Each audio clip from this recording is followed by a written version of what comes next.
Now, the Wabash Valley's most watched newscast continues with all you need to know in 10.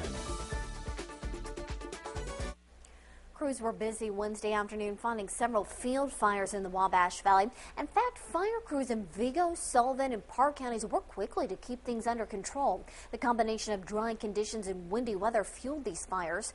Trucks from TERRE City and Otter Creek Township were called out to 13th and Haythorne after some hay bales caught on fire. Police officers blocked off both streets because of heavy smoke in that area. Fire officials now say a cigarette thrown out of a car likely started the fire in that field. One little cigarette caused this much of a problem. People need to think about things like that. If you're going to smoke, put your cigarette out in your ashtray in your vehicle. Don't throw it out the windows, because things like this can happen. But a cigarette was not to blame for this brush fire in Sullivan County. Officials say the field ignited because embers from a nearby trash fire blew into the field. A plume of smoke rose several hundred feet into the air near Shelburne. Fire crews estimate about 55 acres were destroyed. Now, these fires are just an example of what Mother Nature and human error can do. And that is Jasonville, Indiana, issuing a no-burn order until further notice. That means no fires are to be lit, including trash, leaves, or campfires, until the order is lifted. Fire officials say you must be cautious and use common sense when the weather is this dry. Meanwhile, fire officials continue to investigate a dangerous barn fire. Just before 9 Wednesday night, fire trucks from multiple departments responded to a pole barn fire at 879 East 1100 South in Vermilion County, Indiana. The chemicals stored inside the barn made the fire even more dangerous for firefighters. News 10 has learned the barn contained highly flammable farm implements like gasoline and fertilizer. That barn was destroyed, but thankfully there were no reports of any injuries. Officials are still investigating the cause of that fire. Because of the chemical nature of this fire, officials are warning people to stay away from the area. Terre Haute's mayor will be looking into a public housing unit infested with cockroaches. But first, we do want to warn you, some of the video you're about to see may be too disturbing for some people. Yesterday, we brought you the story of Molly Martinez, who's living in a Terre Haute Housing Authority apartment that's being overrun with cockroaches. The property director told us they knew it was an ongoing problem. We spoke to the executive director of the Housing Authority. Now, he refused to go on camera, but did tell us in the last 90 days, exterminators have sprayed that unit 6 times and will be back on Monday. Mayor Duke Bennett says the city will keep working until all the bugs are gone. And we just need to make sure that the issue is being taken care of, and I'll follow up with the Housing Authority just to ensure that. I'm sure they're on top of it. We'll just make sure that everything is need to be taken care of on that. The mayor says it's the responsibility of the city and the tenant to keep this home and any other public housing unit clean. A former Wabash Valley County Commissioner convicted of using taxpayer money for himself has been getting more money from taxpayers. Former Sullivan County Commissioner Carter Fegley had been hired part-time to mow along county roads. Fegley served as a commissioner for more than 16 years, but a year ago he admitted to a charge of official misconduct and using taxpayer money for personal use. Last month, Commissioner Tim Abrams hired him for the part-time job in the Highway Department, the same department he was accused of misusing funds. Abrams refused to go on camera, but told us he didn't think the hire would be an issue. After News 10 contacted him, Abrams decided to let Fegley go at the end of the day on Wednesday. Abrams told us he didn't want to bring any more embarrassment to the Fegley family. Vigo County officials take their fight against meth to the Indiana State House. Yesterday, local law officials asked lawmakers to consider making pseudoephedrine products like some cold medicines be available by prescription only. It's all in an effort to crack down on meth labs around the Wabash Valley and in the state. Sheriff John Marvel testified before a study committee saying pseudoephedrine must be kept out of the hands of meth producers. But this proposal faces some strong opposition. It's abused just like a narcotic, so let's treat it like a narcotic and make it a scheduled drug. We don't see any link from what we sell to the numbers of meth labs. Many police, judges, and prosecutors from across the state and around the nation joined in support for this proposed law. The study committee will meet again in October. They may have a piece of legislation ready to go to the General Assembly as soon as January. Of course, News 10 will continue to follow this story.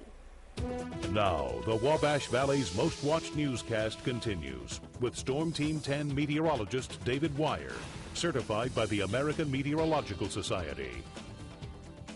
Good morning, everybody. 6 minutes before the top of the hour, let's get a quick look at your forecast and take a look at this beautiful sunrise about to take place outside. The official sunrise time is 25 minutes after 7 Eastern time, so just about a half an hour from now, but a beautiful sky out to the east, courtesy of the Vigo County Credit Union TERRE Cam. It's 50 degrees in Terre Haute, winds light and out of the northeast. Another nice day, some sunshine, a cool breeze. Man, it just doesn't get much better than this. However, we could use some rain, and of course you all understand that as we've been talking about this for a while. Bottom left-hand side of your screen, that's our next rainmaker, going to move in later tonight. Scattered showers tomorrow and Saturday. Looks like it'll be dry for Sunday, but in the meantime, we're going to see a nice day today, mostly sunny skies, late clouds moving in before sunset with a high today of 78. Abby. A new jobs bill promises more than $50 billion in additional funds for new jobs and one Wabash Valley project that could use the help. Projects funded by this bill do not have to be shovel-ready, so those like Terre Haute's wastewater treatment facility project could receive federal money.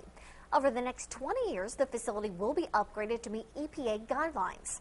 Right now, money for this project is not in the city's budget, so increases in your sewer rates will pay for it. But with government funding, the project could proceed with a smaller hit to your wallet. One of the most expensive things we'll ever have to tackle as the city of Terre Haute. You know, we're talking somewhere between $125 and $150 million. The first increase in your sewer rates to pay for this treatment facility was back in August. Another is expected in January of 2012. More than half of all Hoosier College students go to school part-time, and many in that group are adults over the age of 25. But compared to traditional full-time college students, they get very little financial assistance. Indiana has $253 million set aside for financial aid.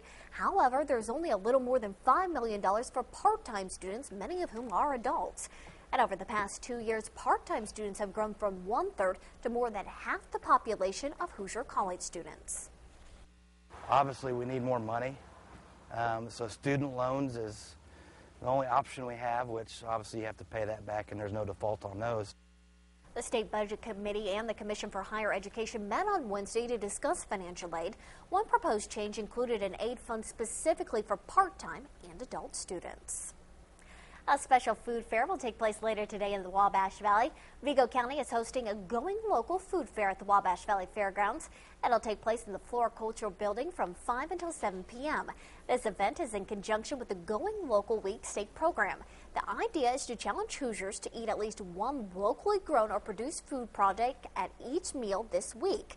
The goal of today's food fair is to help you and your family identify some of the food producers in the Wabash Valley. I think that's a cool idea. Yeah, absolutely. And again, you know, teaching that to kids is not a bad thing at all. Healthy food, very That's good. right. And if people are going out there, will they need the umbrellas? No, not today. Tomorrow you will as well as Saturday. Okay. Scattered showers moving in tomorrow, but not today. Look at that. Clear skies right now. A few clouds south and west around Olney, Flora, and Effingham. Temperatures range from 50 to 58 degrees. The exception there, the cool spot, Paris at 49. I believe Rockville and Terre Haute are going to have the potential to get down to 48 or 9 degrees. The next 45 minutes, the coolest part of your day right here just before and after sunrise. Still pleasant, 78. We hit 81 yesterday. If you liked yesterday and wanted to bottle it up, well, we still have a little more in the bottle. It's a nice day today. 78 degrees, 73 by lunchtime, and there's a look at your 7-day forecast. How about the weekend? Let's talk about this. If you've got outside plans, don't cancel them, but respect the fact we need rain, and we've got a chance tomorrow at 60%, 40% chance on Saturday. Temperatures do warm up a little bit Saturday and Sunday in the lower 80s, but still comfortable even at that point. And next week, well, it looks like things will dry out. Now, the rain that we need, it wouldn't hurt us to get 1 to 3 inches of rain. Type of rain that we're going to get tomorrow, scattered in nature. I don't believe anybody's going to see more than 1 inch of rain combined for Friday and Saturday. Right now, the rainfall totals projected are 1/4 of an inch to 1 inch of new rain to fall starting late tonight, lasting through most of the day on Saturday. I saw on your Facebook page yesterday that you were hanging out with the kids on the lawn, and it was a beautiful day. Well, I was sitting out there, I was like, wow, this is just nice. I said something about not a cloud in the sky from where I sit. I was under a shade tree enjoying the day. Hey, much more of that today as well. Wonderful. Thanks, Dave. Yep. That's it for News 10 this morning. We'll be back in about 20 minutes with more news and weather. Thanks for watching, and you have a great Thursday as well.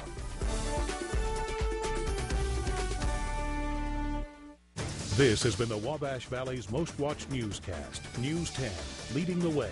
For local news 24 hours a day, visit WTHI-TV.com.